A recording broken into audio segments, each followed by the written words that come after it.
let's like fast play this and just take it to its extreme. What if every wealthy, well-to-do family that was alive today just decided we're gonna have no kids for the sake of the earth, and none of those kids who would have grown up to be scientists or productive members of society or anything, they just cease to exist?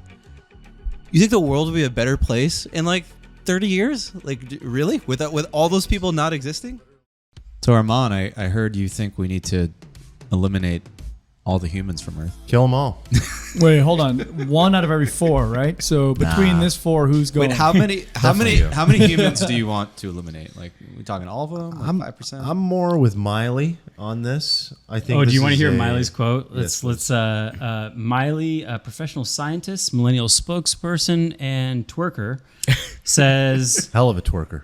"The Earth is angry. We just take and expect it to keep producing. It's exhausted. It can't produce. We're getting handed a piece of shit planet, and I refuse to hand that down to my child. Until I feel like my kid would live on Earth with fish in the water, I'm not bringing another person to deal with that. We, millennials, don't want to reproduce because we know that the Earth can't handle it." I just love that Speak she for is yourself, our... No, she is speaking for us. She is our spokesperson. She's been nominated our spokesperson by... Is that The Independent? Yeah. I believe it's The Independent has nominated her the spokesperson of millennials. Probably because she twerks so Another well. UK article said Prince William, he also thinks that overpopulation is killing the planet. Ashley Judd, also another celebrity scientist, it is unconscionable to breed with the number of children who are starving to death in impoverished countries, saying that we already have enough people who don't have enough. You shouldn't have babies. That's cool. I wasn't having sex anyways. All right, cool. So on that note, welcome to what is this? Episode 46. Episode 46. Wow. Yeah. About how to eliminate the species and leave the Earth in peace, which appears to be the case, according to Miley Cyrus, that Mother Earth is already on her way to doing this anyway. Yeah, we don't know where we're going with this exactly, but we're going to see where it goes. Well, I think where we're going with it is like the majority of human beings believe that human beings are the problem. We're a virus. We're a germs. virus. Yeah. I tend to agree. I think we're fucking so you're it up. you're on Team Miley and Ashley Judd. Well, I can understand their perspective. I really can. I think that there's so many aspects to what they're saying that is like extreme. I have compassion for what they're saying. I really do understand it. I understand how people arrive at that conclusion. I understand because I'm angry as well about the way we treat the planet. I'm angry about the world that our children are entering. I'm upset at the fact that we're running around and what appears to be overpopulation as a whole is a problem, and it feels at times, my feelings want to tell me this is very unsustainable. How is this sustainable? How are we going to get to a place where we support 8 billion, 9 billion, 10 billion people on the planet that just keeps going up by a billion people a year, it seems like? How do we actually maintain that? I don't know. And I think these are good questions that a lot of people are asking. Do you agree, Stephen? Do you agree with that? There's so much I want to say. Well, I mean, it's funny that like Elon, who's saying that like underpopulation or decline in population is the greatest existential threat to humanity, to our species by far. Right. But he also focuses on basically becoming a non-single planet species. He also said... He's really basically saying we're fucking this planet and it may not live forever, and there are other reasons it could just be destroyed. He's but like, on Miley's team, actually. Maybe. Really No, think no, about no. it? Well, did you see his shit post? He said that he had more kids in Q2 than competitor EV Sure company did. Lucid had Delivering cars cars. sold. Sure did. He's that meme, like, this guy fucks. Yeah, he did say that. I think he's on Team Miley in the sense that he's given up on the planet. He is not on Team Miley. He's given up on the planet. No, he's not. He's expressly like. I don't say this often, but I agree with Elon. Whoa! I know. They could be a nice hookup, by the way, Elon and Miley. He I can tends see to it- date I can younger see it women. working, to He's be done honest. potentially having kids. She doesn't want to have kids. He's not done. This this whole like celebrity line of thinking where it's like, oh, like we've angered Gaia, the god of Earth. She's angry and she's gonna like just like this like weird religious view, or like Mother Earth is going to like cast some plague down upon it. It's like I don't know. It just feels This so is not ridiculous just the to me. celebrity view. This is the view of every I know. single You're- average human being in the world. I don't know what Whoa. every single, but I have had this conversation. I had this conversation. I don't know. I've had it multiple times actually, like with a few people, like over the last year, which is why I brought it up actually, because I just was stunned when I had the combo because I just didn't get it. People were like, "Yeah, we need to not have any more kids because we're killing the planet," and I was just like, "What? What? You want to not?" And I saw this was like a trend. Like every celebrity is like, "I'm not having children. I'm not having children," and part of me is like, "Good." Wait, hold on. I just want to capture a little nuance from what you're saying. Are you saying that we're not killing the planet as human beings, the species, or are you saying that we don't need to stop having kids? Even though you are killing the planet. Right. That's my question. I don't know. Like, are we killing the planet? I question even this narrative. I think there are some things you could point to where, like, this is bad. Like, we're doing bad things to the ocean. And Certainly, no other species has altered If the we're planet going to more than go we climate have. change, it's got to be a contained. Because we could do a whole. Let's episode save on climate that. change for a whole another We episode. can go into that a little bit. Okay, Yeah. we can touch on Yeah, it. we can touch on it. Let's go like spiritual for Armand, I guess. Like, does the planet even, First of all, only I go spiritual for me. Okay. Go. like go. does the planet even have value? Like if we don't exist, we're not even here to comprehend it or anything. Like is that like the ultimate goal we should strive for, to just not exist and Earth is Oh, it's for us. not getting? It's actually for ruined? me. It's actually for me. You guys are all NPCs in my experience. Thank you. Thank you for being here. I feel like this is an a great easier question. It's an easier position to argue from if you're religious, because I think a lot of religious people believe that they're, God made them stewards of the earth and everything. I think when you remove that, then it becomes a little muddier. I'm not like super religious, so I think about this question a lot. But like, does Earth even have value if we're not here? Like, Well, not to us, yeah, like, but is this to a maybe other species. treat? But who cares? You mean who They as in maybe? human, like They human might. species? No, I don't think the point is that they want Earth to exist harmoniously without us here. I think the point that is being made is that overpopulation is leading to the destruction of the world, that this world is a scarier place than it's ever been. The other side of the coin of the argument is that this is a scary, bad world to birth children into.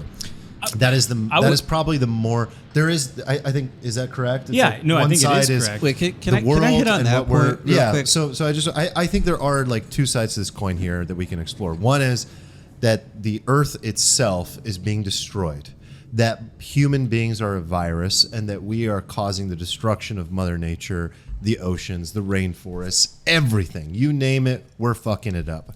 The other side is that not only the climate, but everything about us, the patriarchy, governments of the world, the wars, viruses, disease, everything that technology, social media, all of these things are terrible things to birth a child and then give them access to, because people are sadder than ever, unhappier than ever, more ridden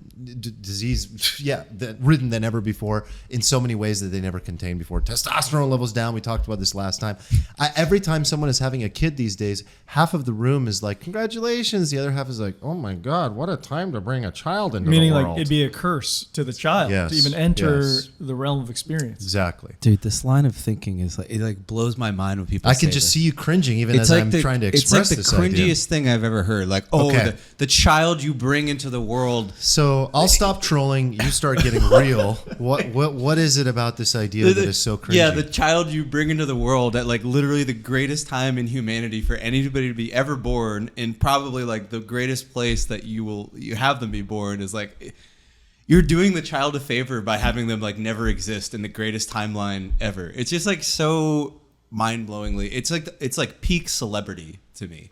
Just like peak nonsense that like it just doesn't mean anything. Okay, well, let's break down these two sides of the coin. Like, do you guys think that they're maybe we take the climate side first, like what human beings are doing to the world?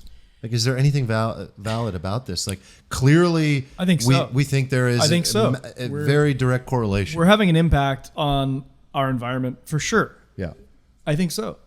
And I think it'd be honestly silly for anyone to take the other side of this, but go ahead and do Well, it. look, climate science is just as. But I'm not even talking about the climate. Like, look around us. Like, outside of Steven's window, we see a complete change of the coastline, and it's like, who did that? freaking cheetahs? No, like we did that. Yeah, but is that bad? Is that bad that there's a nice boat floating in the harbor and we get this? Like, Well, this I even skyline? want to go back to what you said before, where it's like, if humans can't experience this, then should it exist at all? What Yeah, is like what is that? the point? Like what is the point? Like what? Why is Hold Earth on. here? So it's here for humans? Yes, it's here for us. No, Wow. no, that's like birds thinking Wow. they're the ultimate species just because they fly over everyone. From their perspective, So they're in your the mind- We are apex the predator. conscious species. We are the apex people of Earth. Whoa. It's ours to enjoy. But you're not We the should only optimize it one. for our You're not the enjoyment. only child. So hold on. In your mind, we as a species are above all the other species. Yes, And everything if, else if, is. If Nick was my son, and also we had a pet guinea pig, I would not be telling Nick that like, oh, look, I value all equally. You're all the same, and we need to optimize everything for you, young Nick, but also Pablo the guinea pig, right? It's just. But it that's- doesn't Well, he make any doesn't have sense. opposable thumbs. It's not his fault. That's your value system, like yours. It doesn't have to be the world's. Well, I'm arguing that it's dumb for humans to not value optimizing for humanity, because why do we even exist? Like, what is the point of us even existing? Okay, right? I'm better with that terminology. Like, and obviously, I don't know, maybe Miley doesn't agree with this, but I think we would all agree that if we didn't exist, we would have no impact on Earth, right? Right. Duh. But would that be good for us to not exist? No, probably Right. not, right? So there's Yeah, but clearly one a of the level malfunctions, one of the malfunctions that's occurring within our species, is that we believe we are the disease. So that actually is in line with that thinking. I don't believe that. I know you don't. Well, simultaneously, and neither do I, but in a case lot you of couldn't people tell. do. We believe that we're the disease, and we also believe that we are the Superior the being. gods Yeah. of the earth. I don't think that we are above this planet. I think think we're that a we part of come it. from it like a seed of an apple comes from a tree. Right, we're a part and of if this you don't ecosystem, accept that like- and work harmoniously with it, then you will probably be eradicated in one way or another. I do believe that. Okay, this is a good conversation. I want to invoke a little James Carville into this conversation. What? What the hell is that? Yes. the whole James Western Carville. debater. Wow. He's the. He, Oh, has hey, the James Carville. Oh, that's a terrible. he impression. owns the phrase. It's the economy, stupid. And I think this is what this all comes down to, because like, what are we saying about climate change? What's the eventuality of it? Like, outstanding some natural disasters. Obviously, people will die in some natural disasters. What we're talking about is like mass population change, like economic impact of people. And what I think the best argument for like we shouldn't decline in population is that a decline in the population would be a greater economic impact than, say, the forecasted, maybe probabilistic impacts from climate change if we can't, So follow a different path. Like if we grow, we wouldn't have a huge That impact. can't be If because if the we worst decline, case it'd be scenario. worse. That can't right, be. it'd be way Let me worse if we understand that. decline. The worst case scenario of climate change eradicating human beings is the end of human beings, or at least for the most part. So Well, how can that? I didn't even think about that as a be? as a possibility. How You can think that be? like climate change will eradicate human? I believe a lot of people. Wait. believe that. Let's take another step back here, because this Miley thinking it's like this zero sum thinking. Right. It's like there's finite resources. We're consuming them all, and because we're consuming them all, we need less of us to consume less stuff. It's like the same That's a good thinking summary. you see creep into like economic stuff, where there's this like finite piece of the pie, and if you believe that everything is zero sum, then to Nick's previous point, they don't understand the fact that like more humans equals more economic prosperity, like I would- production for all. Yeah, like I would argue, if you want to zero in specifically on the climate impact thing, like I would argue that even if we basically just freeze progress for the next century, like we're going to get to levels that are not good. I think the best chance for us to pull things back from the brink is through like innovation and entrepreneurship, to do stuff like carbon sequestration or whatever thing we're not conceiving Desalinization of in, that will like, be energy invented in efficient the way. future, right? Right. So like what do we call like a fission energy or Yeah, because I think Miley's saying, well, there's only so much potable Fusion. water. Drinkable water. There's only so much oil. But what they're talking about is like, in the case of oil, is energy. But like, yes, there is so much oil that you can mine efficiently from the earth, but there's also different ways of capturing energy. And there's also different ways of So- water than getting water than the rain. So I have a question about that, and this is something we talked about in our goat of goats conversation. It's like, let's say we have a declining population, but still new people are getting born. Like, still new people getting born, but more people die than get born. Like, you guys in that goat of goats conversation said technology would get discovered either way. Finding it is just a matter of time. So in a declining population circumstance, you get a guy who's born and he discovers nuclear fusion, and then that solves the problem of energy for everyone, regardless of population growth or decline. because the It's just probability like is now lower. Yeah, this is like if you want to go to the craps table and roll. My lack of I thought craps you were going experience. to. let me help you out I here. thought you were You going put on to argue against. No, I'm just saying that it's almost independent So of the actually, No, growth. it's not. You the want more argument- swings at bat. Exactly. You The want- argument you made to me is like actually a reason why everything that we said could actually end up being incorrect. Like the whole idea of eventually that person will show up, lower the quantity of possibility, lower the probability of occurrence. More new brains, more chances. Yeah, like Yes. Okay, don't we want more people because we have more chances at Steven's favorite human being of all time, Elon Musk? We have people that can come in and innovate, create new. Yeah, like you want more people on the earth, and you want the existing people on the earth to have upward economic mobility. And people freak out at that because like India has like 1.4 billion people, but not all those people have air conditioning. And you imagine like the economic impact if another billion people had air conditioning, like what would that do to the environment? But like what I really want is more people on earth to have upward economic mobility, to have better education, to potentially more people So- to potentially solve these problems we're talking about. I actually agree with all of you guys, and I think it could be a time horizon issue because, like in a near term, imagine you add 1 billion people. Like you're not going to have nuclear fission tomorrow. Right. You have 1 billion more people, and now you've got a capital allocation problem. But over a longer term time horizon, well, then you probably do have innovation. And Yeah, I think this is like Peter Diamandis's like whole worldview is that abundance worldview that like if we invest in innovation and the population grows, these problems will be solved on a long time horizon because we've always had this overpopulation myth. Like I think since the 1800s, people were like, oh my God, we're going to die of, millions of people are going to die because of starvation. I think there was even a book that came The out. Population Bomb. Yes, was the I have popular this one, written down as right? well. Yeah. In 68. And so what ends up solving it every time?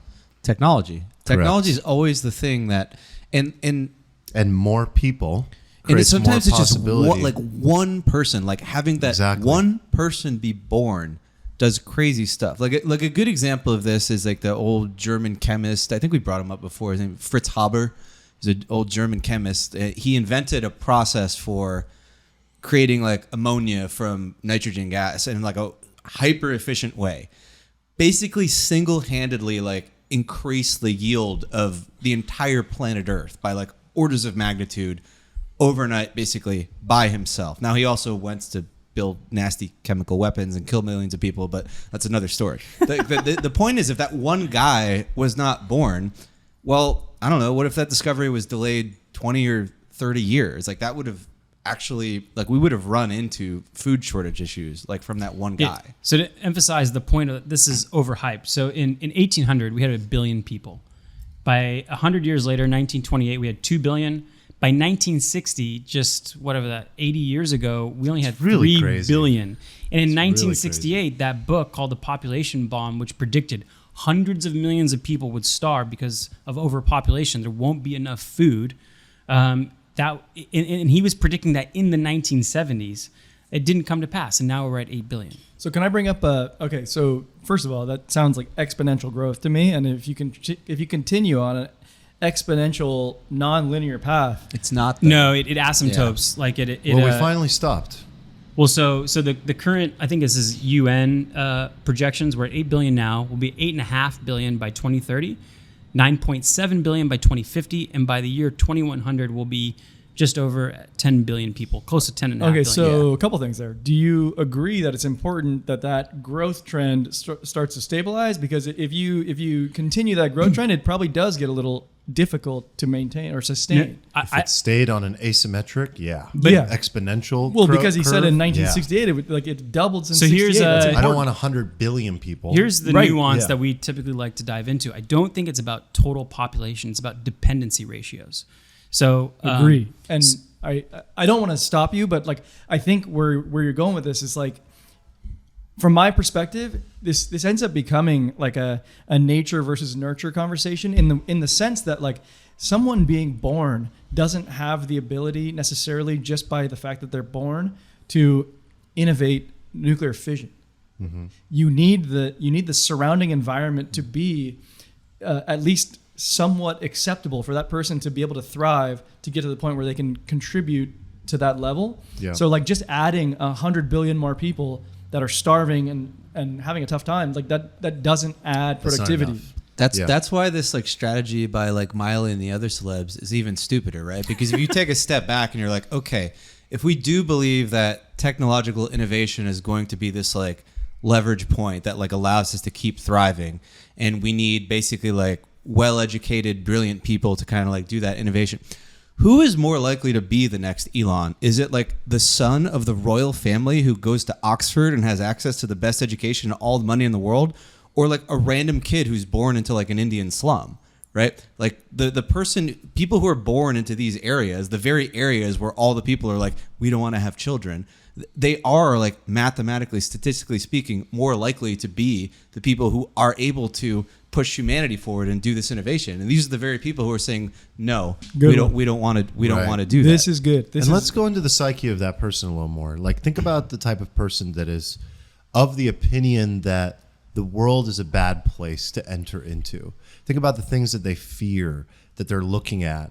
And what I see when I look at that is that people that are confusing the micro for the macro, they're just actually projecting their experience and their worldview onto a macro population level scale of the earth itself, and assuming that if things are difficult from their perspective because they lack the perspective necessary to actually see the world for what it is, which is a thriving, productive, harmonious, safe, innovative, it's better than ever. It's better than Especially ever. if you have $100 million. Right. Yeah. So it's like So you become a little not gonna have a bad nihilistic time. in that way. It's like Maslow's hierarchy of needs. They have like this Maslow's hierarchy of problems, and for them, it's like, well, I was getting trolled on social media. Like, this world is awful. It's like, but they haven't experienced starvation. Truly, exactly. And in so many ways, they're just confusing the micro for the macro. Yeah. And go ahead. I was going to say, I would argue that you could take it one step further, and they're actually exacerbating the problems in people's lives. So these like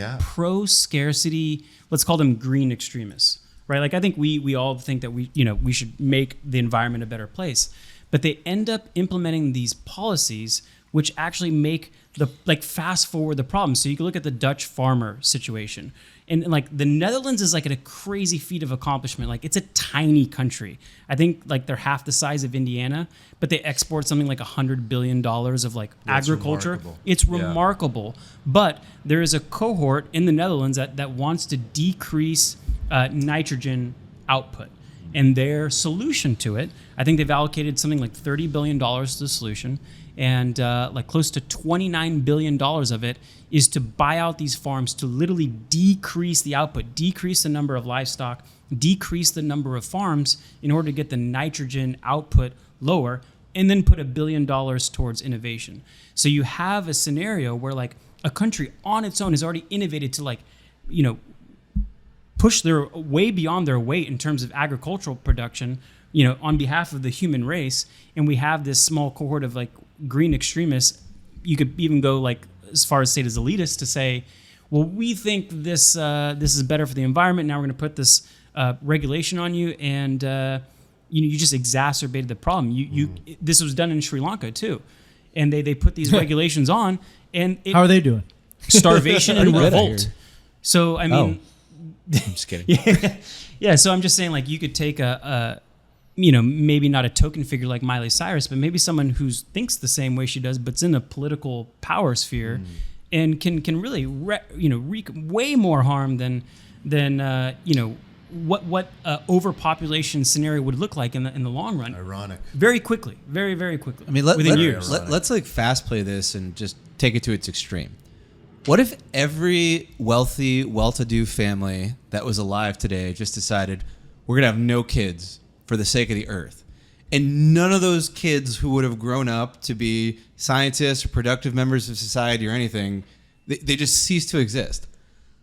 You think the world would be a better place in like 30 years? Like, really? Yeah. With all Thank those you, people Stu, not 'cause existing? literally, the thing that I was marinating on is if you really believed that these problems existed, isn't the best thing that you can do, the most productive, the most beneficial to society thing that you can do, is to have babies and bring them into the world as a responsible parent and give them like an incredible foundation to leap off of and innovate and like even be in a position where you're like, I'm wealthy enough that I can help you become one of the prominent members of society to solve these problems of whatever I think is so important, whether it be climate change or sexism or racism or whatever the fuck it is that you're so worried about.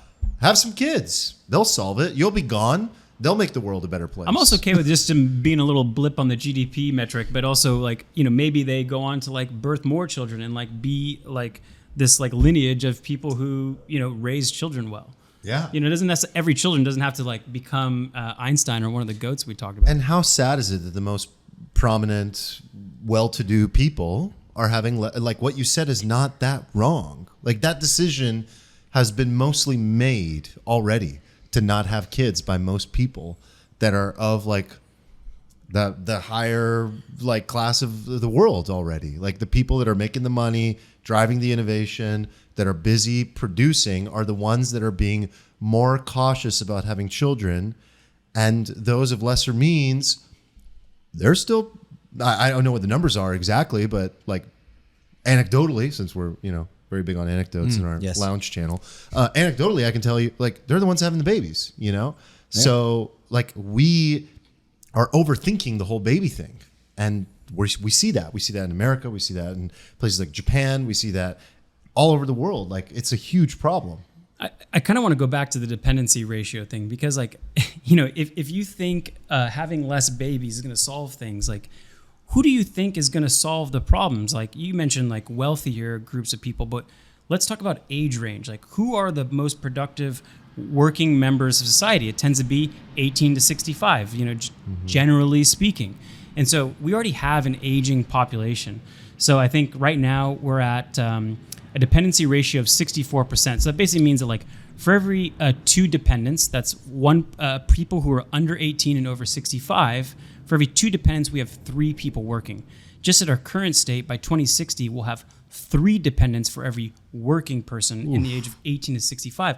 Who do you think is going to push innovation forward? It's going to be those working populations. And so, by having less babies and exacerbating the aging demographic, you're going to cause more pain. You're guaranteeing the demise of the planet. Like not only are you saying less innovation, but you're saying less GDP. And we all know that when GDP contracts, it's not fun to be an economy that shrinks. Are there countries that have already experienced this, like Japan, for instance, where their population has declined and then their GDP has followed suit?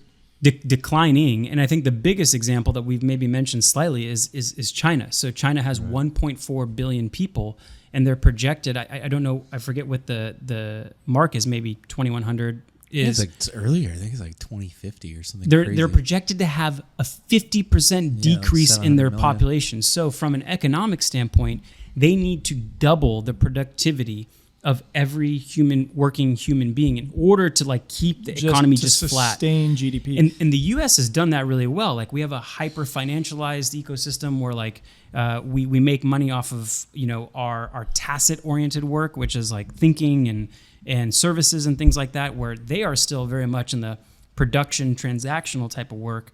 And it's going to be they could do it. So hold on, let me ask you more about this China thing. Like, is that a ramification of their one child per family policy. Yes. And that's playing out Yeah, and it just on a played delayed out. basis. Yeah, I mean, in their one child policy, I forget when it was implemented, but they essentially had neighborhood controls that would go around and make sure that there was only Like hall monitors. yeah, and go through sterilization to for people who didn't follow it. That's what these people want. They want like a self-enforced, like zero child policy. That's a good point. We have a case study for this. It's Like, we China, have a and like case study for it. It's not good. they have increased it to 2 child, and then now it's like a max 3 child because they're like, oh shit, They're our like, population's oh, shit, declining. We fucked up. Well, Please have more yeah. babies. At Yeah. the, just to play devil's advocate, simultaneously, China has surpassed all other nations in terms of growth to become sort of like this number 2 superpower, perhaps number 1 soon. So And if you go back to the old Tipsy Talk sessions on Armand's Flow podcast, me and Steven debated like the rise of China, and I always took the case of like, well, it's going to be really awkward when China has a higher GDP than the US, and all of our world is based around that, around their values and norms. But he had me read some books by Peter Zion, and like when the demographics deteriorate, so does the economy, and so does everything else. And so I've kind of like fallen in line with like, while they are advancing at a much higher rate, I mean, a slow GDP growth for them is like 4 or 5%. And that would be our like max, bull case scenario of a U.S. economy. And just to be clear, they've changed their stance on that child policy. Now they're encouraging it, right? 3, yeah, Right. it's capped at 3, but I don't think it's really a cap. I don't think they're enforcing it like they used to enforce the one child policy. So it is capped at 3. It's capped at 3, but I don't know how much they're enforcing.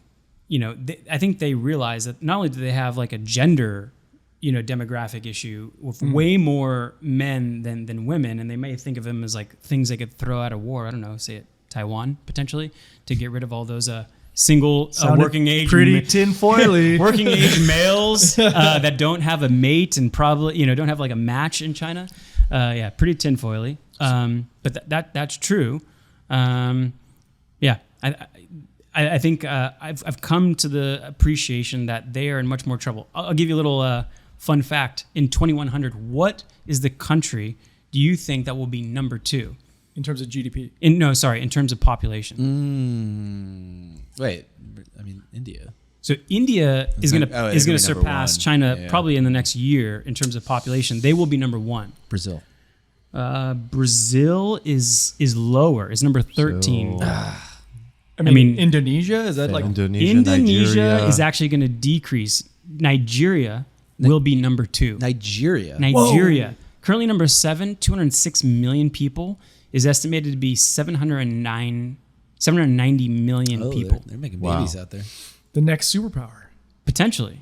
Bullish Africa. Yeah. I mean, like if you're going to be investing on a year 2100 time period, I mean, maybe. Maybe ETH is 3K by then. But I don't know what the world economy looks like since all of our economies are tied together. Like when China's population falls in half, that's to say that they can't figure out a way to increase productivity. I think they can to some extent, but I mean a 50% collapse in. What about when human beings are genetically modified to be productive well into their 150s? Oh, that might be a next episode situation. Wow. Teaser alert. Wow. Okay, so what does the world? I want to kind of drill down a little bit more deep into the psychology of all of this. So we kind of have seen. Okay, here's what happens when a nation takes this on, and maybe doesn't take on this idea for the same reason that like Miley Cyrus takes it on, but they're like, all right, we're growing too fast. This is out of control. We're going to set a one-child policy. They do that, and it leads to like. They're basically like a 50% drawdown in a very short period of time. Like, I don't think they estimated how quickly this was going to. Big oof. Right? Yeah. So where does all of this come from? Like, that's at a nation state level. That's at a country level. Like, where does it come from on an individual level? What is this belief that like more people bad? I actually have a question, like from your Yeah. question, and my thought is like, let's look at the Earth, right? So the Earth is contained, and it has a finite amount of resources, but we can draw on the resources from the sun, etc. We can grow plants from the resource from the sun. The oceans have enough water to sort of sustain way more human life than we are supporting now, if we can like desalinate, etc. My question to you guys is there any scarce resource on Earth? Because if there isn't, then we can populate till infinity essentially. But like, my question is, can we? So I'll go to on the like psychology level. Like, if there is scarce resources, the biggest threat is not actually the scarce resource. To me, it's actually war. So in a scenario where you have the world thinking there are scarcer and scarcer resources, maybe innovation doesn't happen. The next biggest thing is that people will go to war for those resources. They will kill. They For will scarce blast resources. off. Yeah. But if resources aren't scarce, if there's like infinite energy, and then like, you know, the Earth is like what, 90-something% water, like fine. So I like your question that like, is there one resource? But Yeah. to me, the biggest threat is like, well, So there would only be war if there's a scarce resource. So what is it? maybe right now it's like rare earth minerals like lithium is like one that comes to mind. It's like a Chips. luxury resource. Yeah, anything that goes in chips, batteries, like Certainly I think the answer is there are resources that are scarce today desirable. Yeah. that we have solutions for. Potentially in the future. Yes. I agree with you. Okay. Like energy today, but in the future, energy harnessed appropriately Right. And then is no longer scarce. And then maybe we use lithium for batteries today, and like lithium is scarce, but then, you know, sodium-based battery. in the future, there's plenty of Yeah. sodium or what have you. Like if we can harness nuclear and solar and wind and geothermal appropriately, especially geothermal, Yeah. like and if we become a species that can extract the full power of the sun, which maybe we'll get into things like this as well in the next episode, it's like, is there something to fight over? I don't know. There's another thing that bugs me too about this whole conversation, and you talked about on the individual level, what makes us think that like it's bad to have humans, but like there's also another topic, which is immigration. And so I know you brought it to an individual level, but if you bring it from a country level, immigration can be very good, and you might actually need immigration if you know that your population is aging, your dependency ratio is going up, and no matter how many babies everyone has now, you will still your dependency ratio will grow up. So- we were talking about There's the only US, one way to fix that. That's all I was thinking about. I was like, well, for America, as long as we continue maintaining that position, that's our biggest power. So I wanted to even do a full, I didn't put on the topics board, but like I wanted to do a full immigration pod. But like my thought on immigration, you can like, to your point, make it very small, like micro the immigration dilemma. And I think it's like, it comes back to how productive are these immigrants? And it's like, if you're taking in refugees that have been displaced by a dictatorship or something, like they're going to have, first of all, a tough time integrating with your culture. They're probably not going to be super productive at the outset. And it's akin to, on a micro level, like taking in to your home Yes. somebody who's like off the street. Yes. And like I can take in a This guy. is a very challenging issue. I can take in a guy off the street, and I can feed a guy off the street, but I can't take in 50. All right, so And then like, but I can take in 50 if they're contributing to my household and helping with the food and the cooking and like, you know, Yes. giving back to the household. So This I've is thought a about major this. issue in Europe. Well, Totally. it is in Europe too, but I think in the U.S., from a perspective, like if you read the letters in the Statue of Liberty, it says, "Give me your tired, your poor, your huddled masses, yearning to breathe free, the wretched refuse of your teeming shore." Like America was founded on the idea of like immigrants coming to a place where they could have freedoms that they didn't necessarily have. And some people will look at that like, well, we don't want the refugees. But I think that value is actually what increases net migration to the country. And so when you look forward, you maybe want 70% of the immigrants to be maybe valued on a score where like you're obviously going to be a contributing member to society. You're going to have work skills that you could put to place no matter where on the labor ladder you are, or maybe you have very specific skills, scientific skills that like we have a strategic plan for. Maybe you're going to come and be an entrepreneur. And I think that's the majority of immigration we want.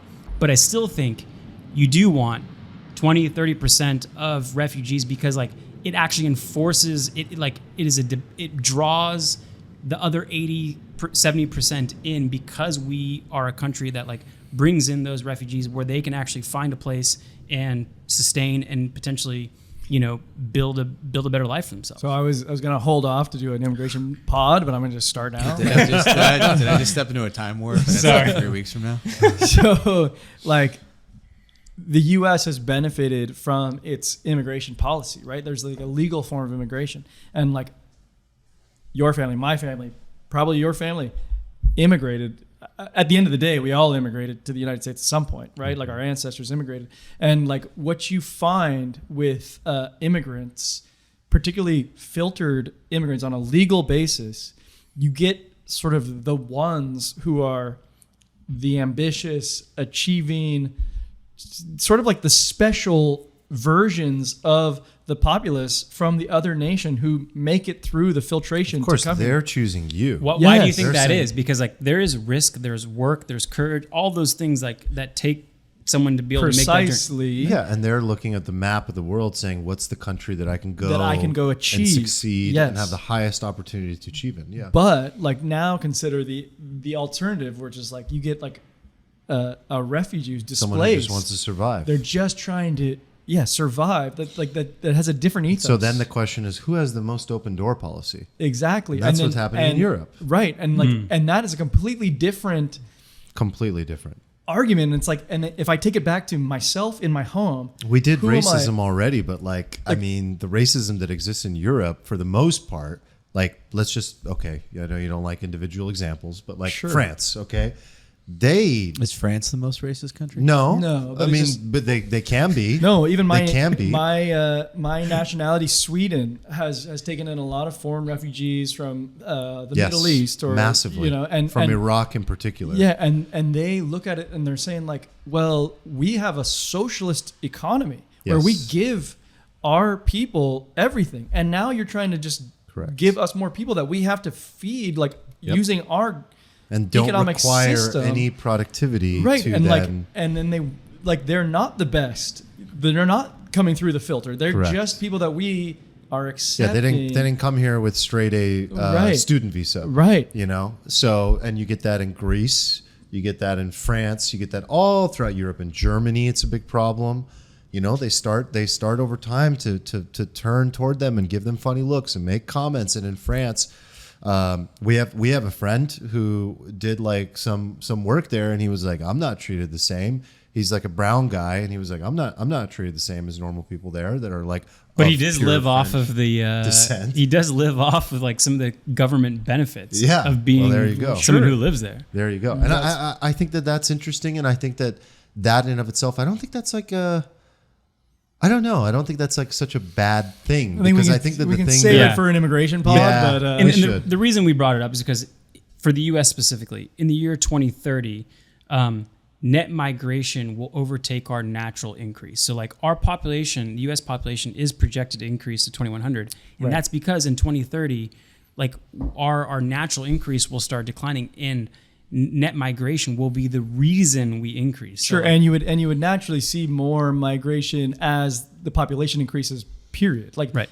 That would So I happen. think we should zoom out. Yeah. Because like the main purpose of like immigration as well is like it's funny, and we should do an episode on it. But it's like when you zoom out, it's one planet. The borders and lines that we've drawn are completely arbitrary.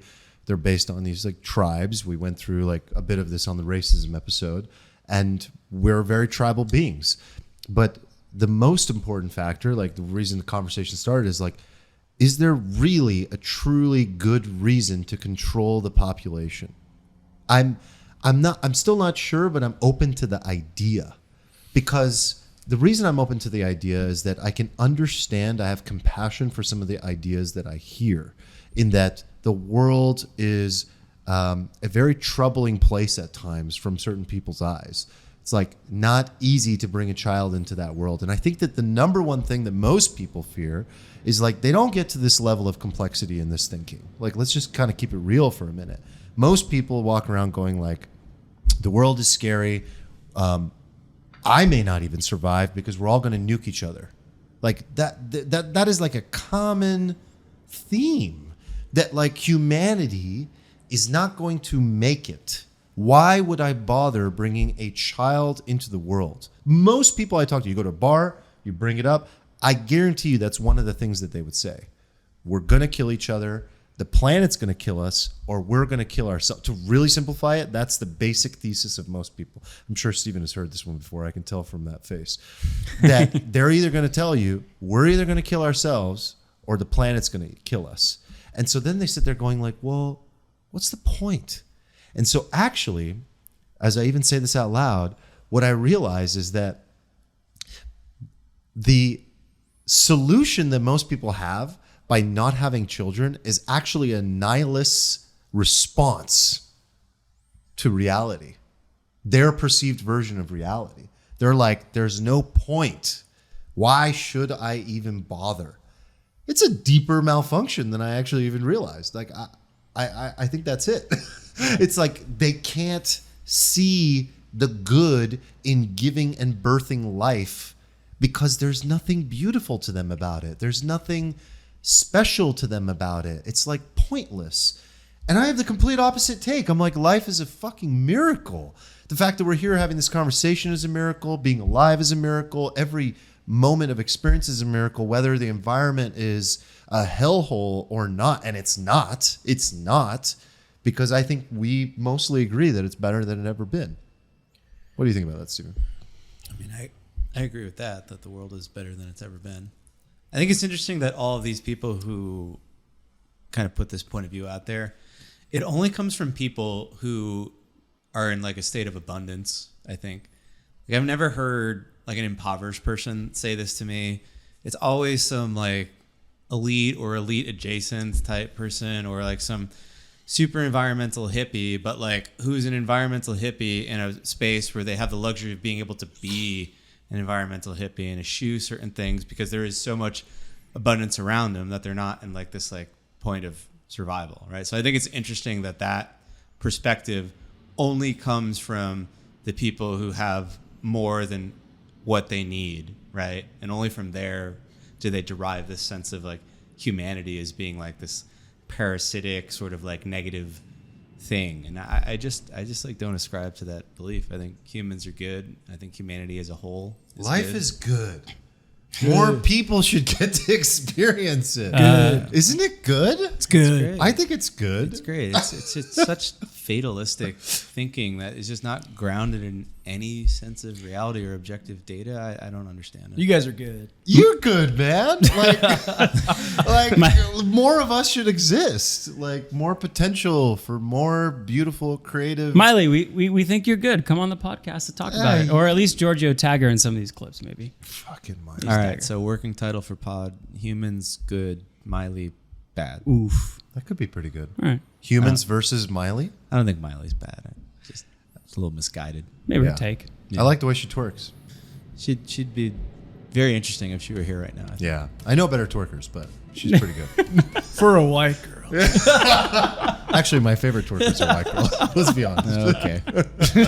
Okay, save that for the sex episode. All right, All on that right. note. We'll see you guys in the future. Next episode. Peace. Bye, guys.